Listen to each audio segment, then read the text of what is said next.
Hello and welcome to my tutorial of how to render your Roblox character into Cinema 4D. Information on how to download Cinema 4D for free is in the description through a helpful YouTube tutorial.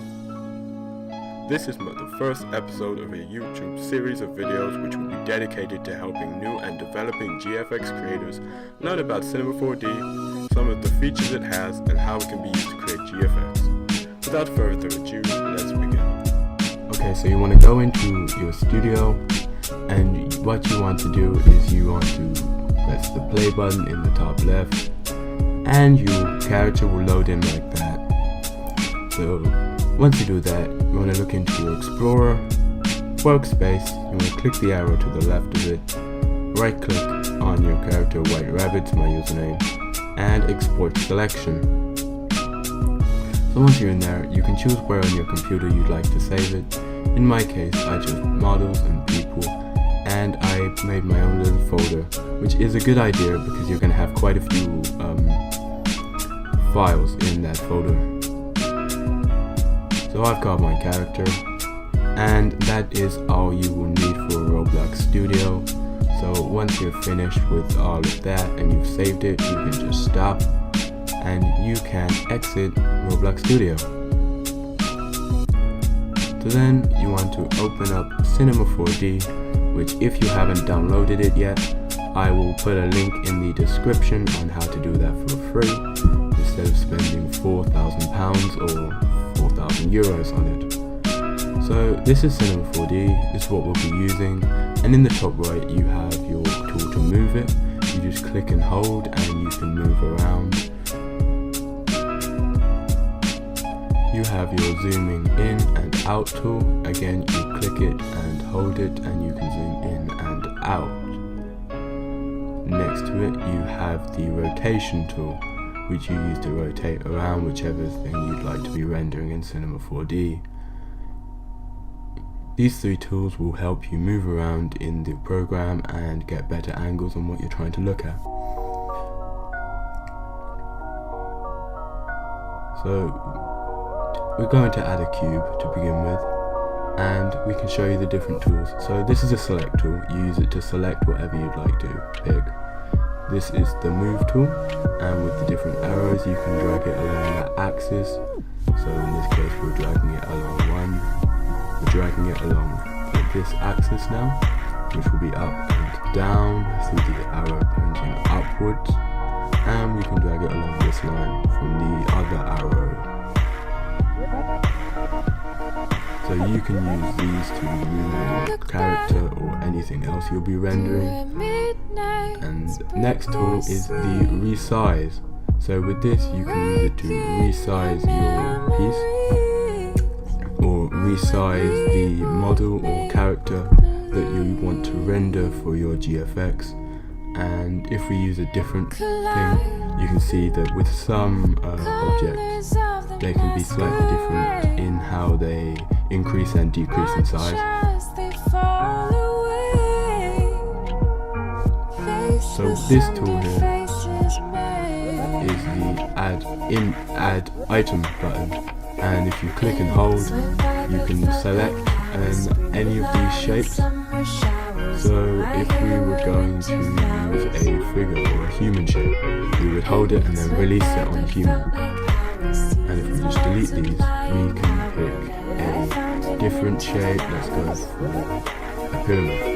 And with this one, you can see that it changes shape slightly differently when you decrease and increase the sizes.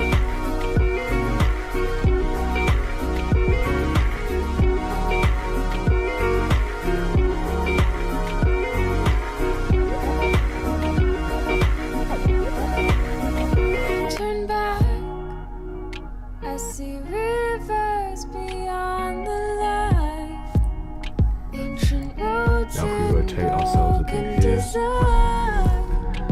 and if we want to import our character, we go to File, we want to look for Merge, which is just under Open. The shortcut for it is Control Shift and O. We want to find where we saved our character. For me it's Pictures, GFX. We want to go into Models for me, People, tutorial 1 where I saved mine.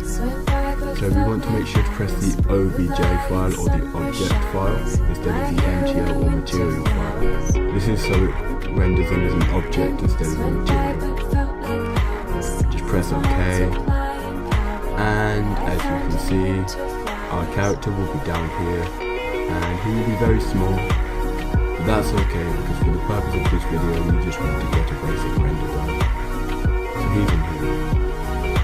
Now to zoom into your character you just want to use the tools on the top right and zoom in on your character. So there's my character and he's standing rather well. And since he's grey, some characters will come in colour, but since he's only grey for now, we're going to have to add some new textures onto him. So we want to delete all of these in the bottom level. We want to press Control and New Material. Control, Create, New Material, Create and New Material. Make sure not to press Control N because it will completely remove what you've been working on. So you want to double click on the circles, pick any circle. On colour you want to press these 3 dots, the ellipses, and you want to find the GFX folder, in my case, or wherever you have saved your character. Mine wasn't rendered, so that was a mistake. Models, people, tutorial 1, and you see these 3 photos. You want to pick one, anyone to start off with, and you want to press no, and here you go.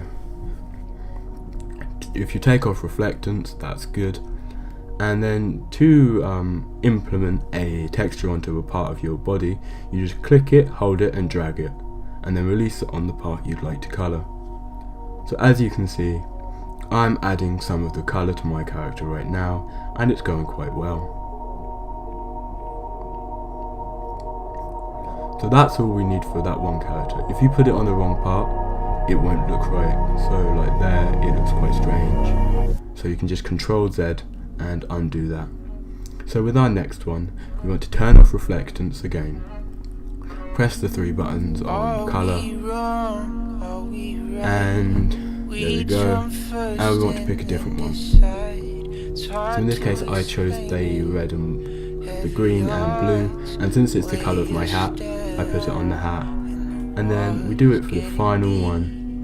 Take off reflectance, go into texture, White Rabbit 2, open, no, close that, and we can add that onto the glasses on our character's face. So here we have our character in Cinema 4D. He's just been added and he's looking pretty good. So that is how you render a character. Now if you can see here that your character is quite blurry, that's okay because there's a way to fix that. You find the texture which is blurry, in this case it's the one here. You double click it and you want to go to Editor. Now with Editor you don't need to touch Editor Display because that doesn't really affect it. But what you do want to touch is Texture Preview Size, and you want to change that to no scaling. Here he looks much better. As you can see, the character is far clearer now, and there is no blurring or smudges. So, moving from here, we have these 3 buttons. We have your render view, we have the render button, and the render settings button. And these all help you render your character. So the ideal render settings would be, you want to click anything in output, then you have your save, then you have your files and save, you have your format, your depth and your name, and then we have some other stuff which doesn't really affect much in terms of making GFX. However, you do also have effects, and these can come in rather handy.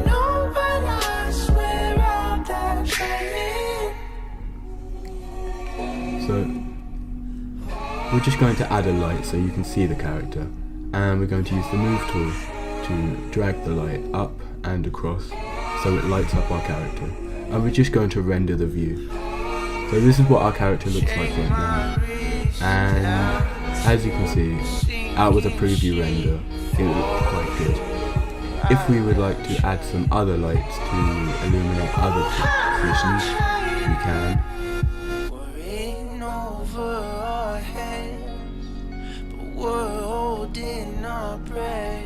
And the different positions that you put it in, your lighting will reflect off different parts. So that is the light bulb tool, and you just click and hold and release on the light bulb, and you can drag it across and it will light up your character. So if we were to use this final render tool, what this does is it will give you the final render of your character and what it looks like. So this is an image that you can save and you can edit and you can sell, but the other one was just a preview which you shouldn't sell.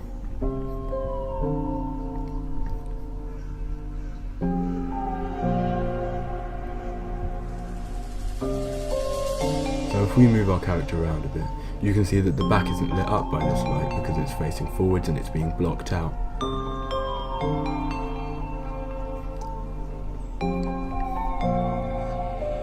So if your character comes in and you would like to move him around, but the axis is over here, it's okay if you'd like to move your character because it follows the same rules of going backwards and forwards and up and down.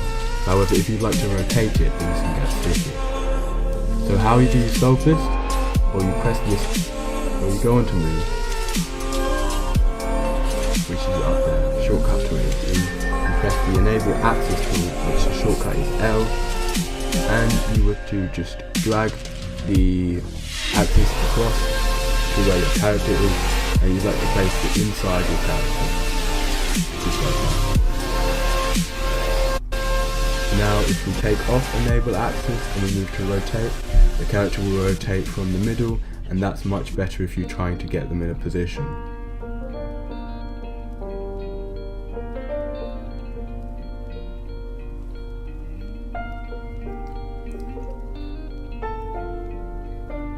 So now we're going to add some light, and what we can do with these is we can just position them around our character so he is well lit and we can see him from other angles.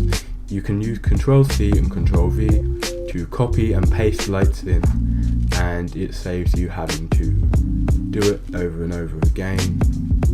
Just like that, our character has a little bit more lighting around him. So now we want to go into edit render settings and we can start fiddling around with what we're doing. So for output, what you want to do to get a much better render is you want to press lock ratio and you want to change your width to 1000. Your height should change to 750 and your image resolution will be 1000 by 750. Moving on to save, you want to select save or unselect save, it's up to you. In our case we will unselect save. We want to change our format from TIFF or PSD layers, and we want to change that to PNG. Our depth can either be 8-bit or 16-bit, it depends on how you'd like to run things. If you use 16-bit it will take longer to render, and you want to select alpha channel. We won't have to do much about multipass, anti-aliasing, options, stereoscopic team render or manual override, or material override, sorry, but we do want to add the effects ambient occlusion, which is here. We want to select that, and if you click effects again, you want to select global illumination, which is there. Now you don't have to fiddle with these settings, which is good because it's a rat's nest I don't want to go into right now. Now we can just close that up. So from here we can just do the render to picture viewer button again, and this may take some time. If you chose 16-bit it will be a lot quicker if you chose 8-bit. However, this may take some time again, so be patient. It will eventually render, and once it does, your character should look something like this above a black background. If the background is black, chances are it will be transparent, so you just want to save it as. Make sure the format is PNG. Change your, if your depth was originally 8-bit, make it 8-bit. If mine it was 16. Make sure alpha channel is selected. Then pick somewhere that you would like to save this render. So in my case, it's the renders folder under the name tutorial. And then you just want to save it. So if we just open up our renders, in my case it's under pictures, GFX, renders, you will find your character fully rendered here.